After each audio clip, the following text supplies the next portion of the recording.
I'll see you again on 25 years. Meanwhile,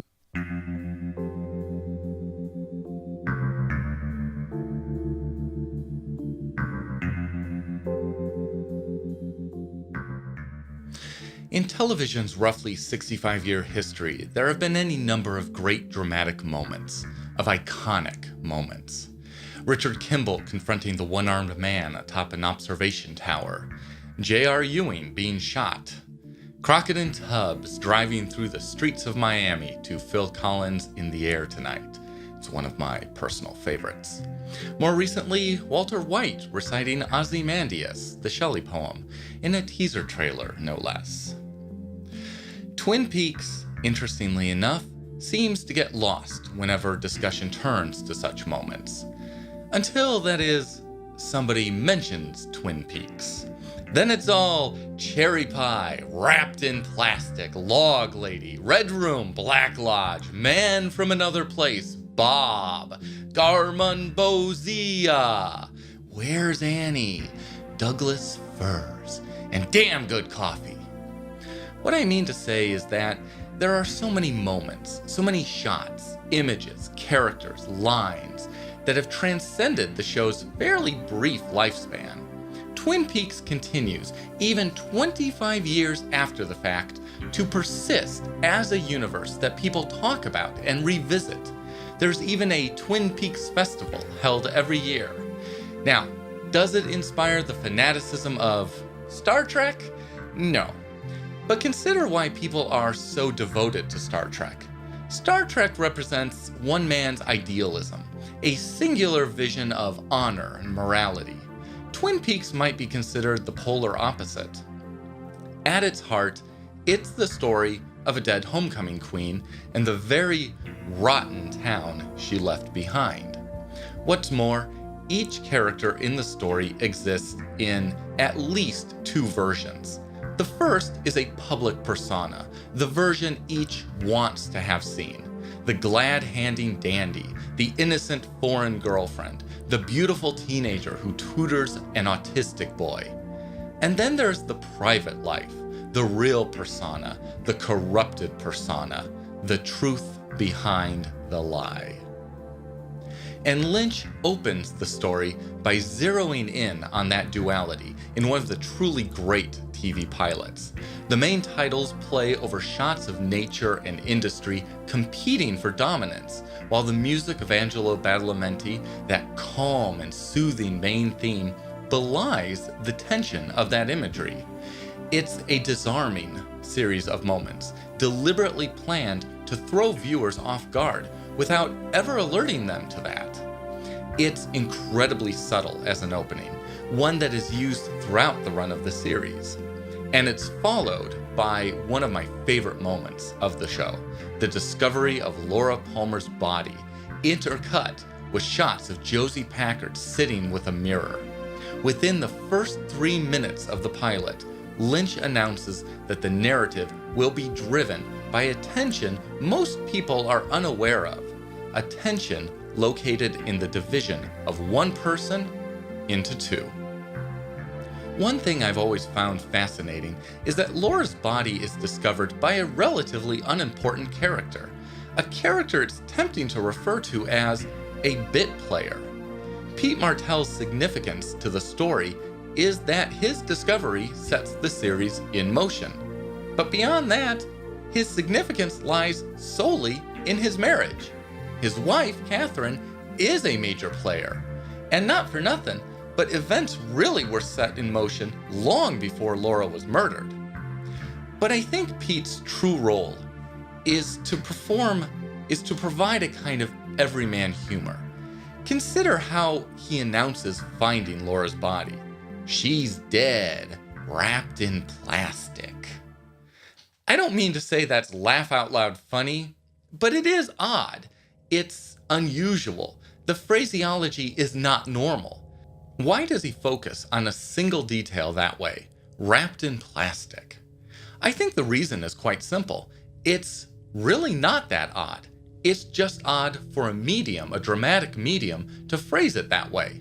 This is probably a very typical occurrence, because it's a way for the mind to compartmentalize and therefore deal with the horror of what Pete has just seen.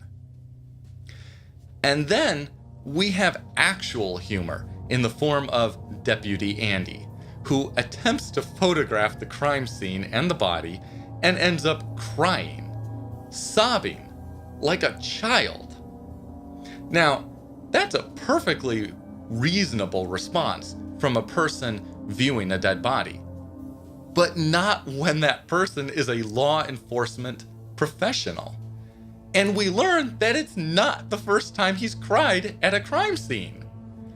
What Lynch does throughout the pilot, and really through the series as a whole, is continuously subvert viewer expectations.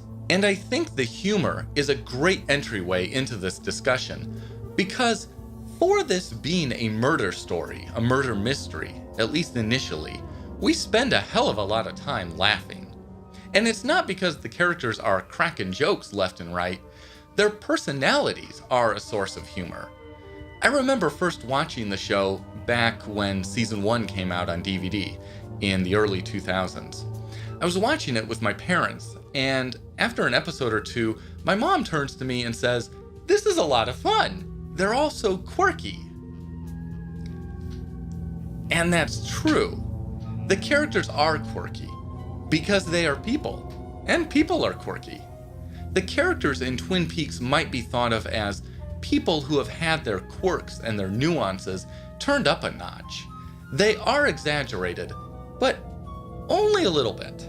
They aren't caricatures. They still exist within a real, a rational world. We know people like them, all of them.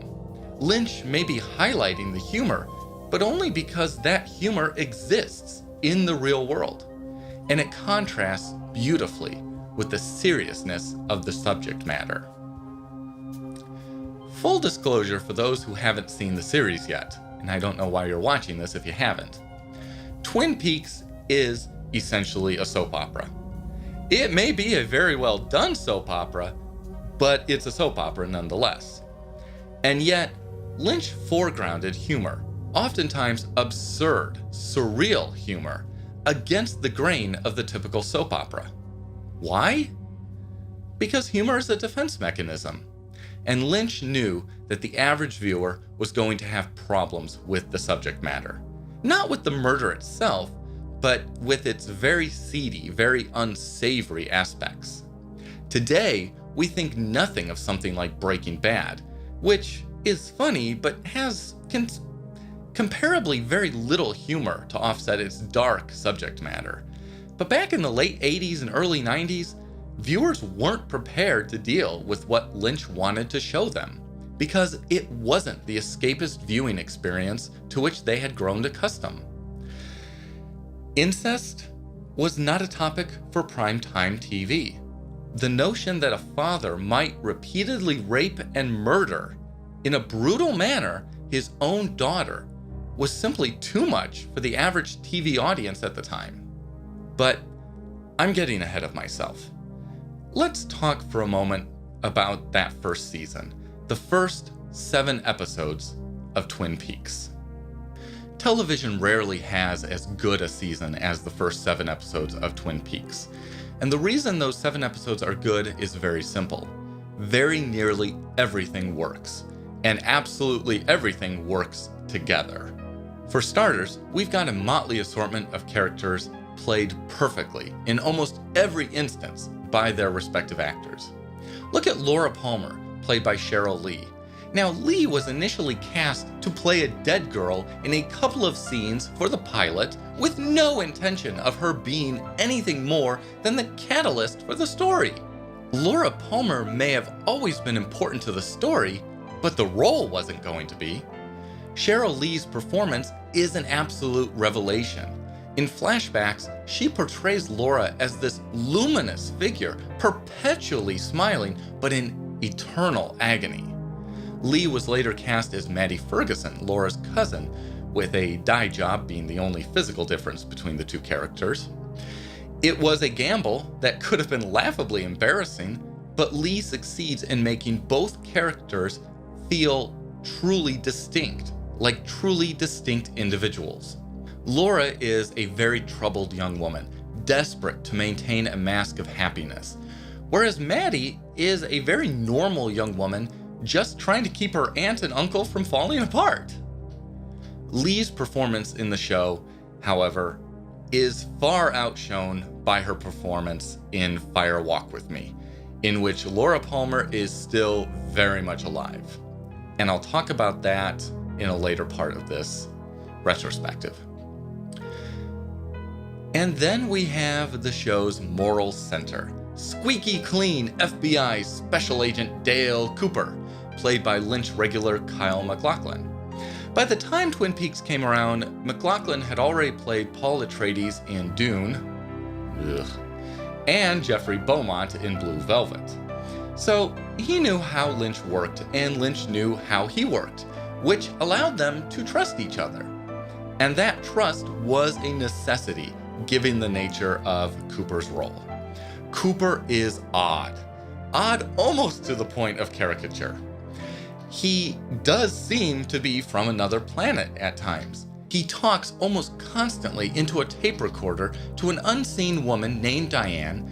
He loves coffee and cherry pie, and he employs Tibetan method, instinct, luck, and for lack of a better term, magic, to catch Laura's killer. It's a role that should not have worked, but MacLachlan plays Cooper as a truly charming man. Cooper's charm lies as much in his eccentricities as in the fact that he is a thoroughly good person, a man of morality, a man of justice.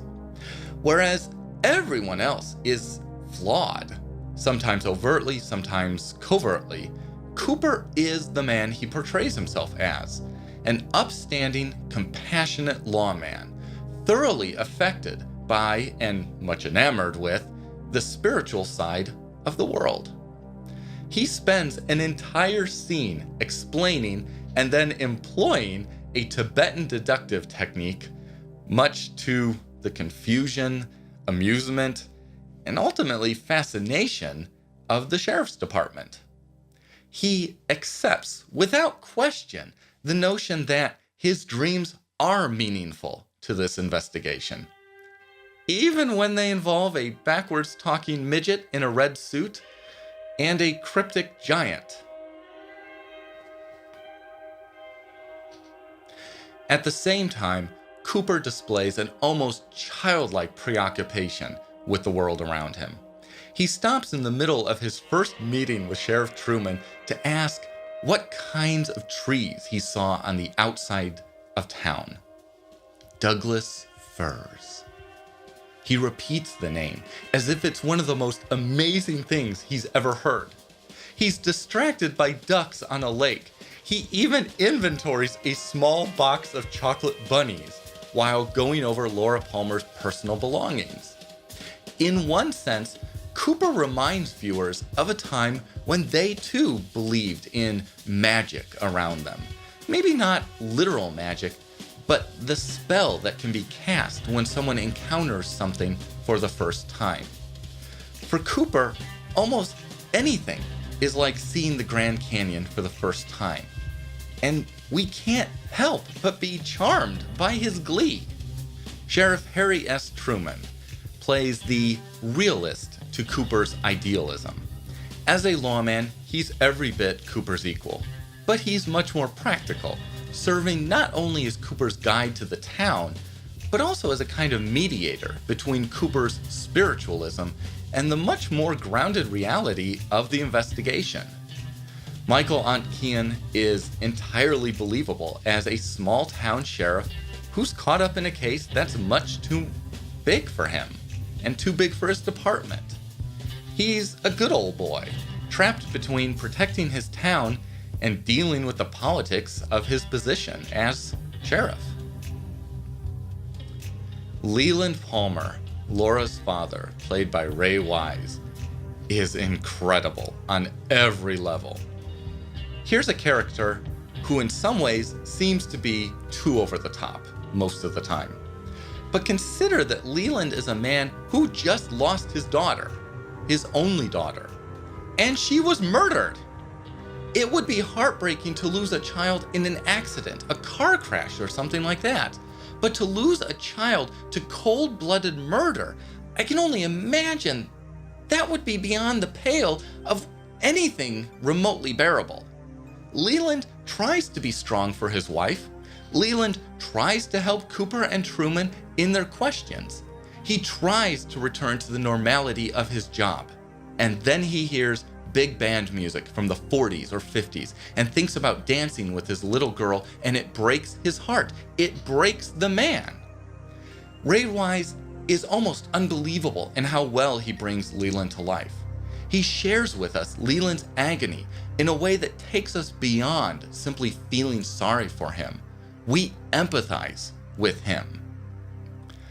I could spend time extolling almost every other character.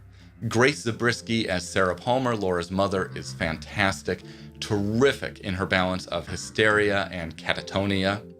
Miguel Ferrer as Special Agent Albert Rosenfield is wonderfully, hysterically intense in his own eccentricities. Sherilyn Fenn as Audrey Horne, beautiful, seductive, and vulnerable. But where the characters do go off a little bit, and really the only weakness of the first season, is Donna Hayward, Laura's best friend, and James Hurley, Laura's secret boyfriend. In terms of the narrative, yes, we needed to see Laura's circle of friends. She was a teenager, leading a teenager's life. And if we weren't given glimpses of that life, Laura would turn into nothing more than a dead body. She'd never exist as a person for us. The problem is, Lara Flynn Boyle has never been a gifted actress, and her portrayal of Donna is never very convincing. James Marshall is a terrible actor who looks like a steroid junkie and has no chemistry with anybody. He tries to play James as a kind of vulnerable biker badass, but he just comes across as a hulking boob. Donna and James are simply not all that interesting to viewers, and yet we spend a lot of time with them, which is unfortunate. But we do understand why the characters exist and why we spend time with their stories. In terms of the story, props has to be given to Frost and Lynch for crafting a very tight season. When you only have 8 episodes in a season, a pilot in which to introduce the story, and 7 regular episodes in which to peel back the onion's layers, so to speak, you can create a narrative that flows very smoothly episode to episode. And that's what happens in season 1. Every single episode moves forward and flows into the next in a natural way. By the end, no, Laura's killer has not been caught, but you know there has been progress. Even Cooper's dream of the Red Room is used to propel the story forward by providing odd semiotic clues to the investigation. In short, the first season is terrific, a wonderful introduction to the world of Twin Peaks. Unfortunately, it had to end, and the writers chose to end it with Cooper getting shot in his hotel room by an unidentified assailant. That should have been a real indication of how things were going to fall off in the second season.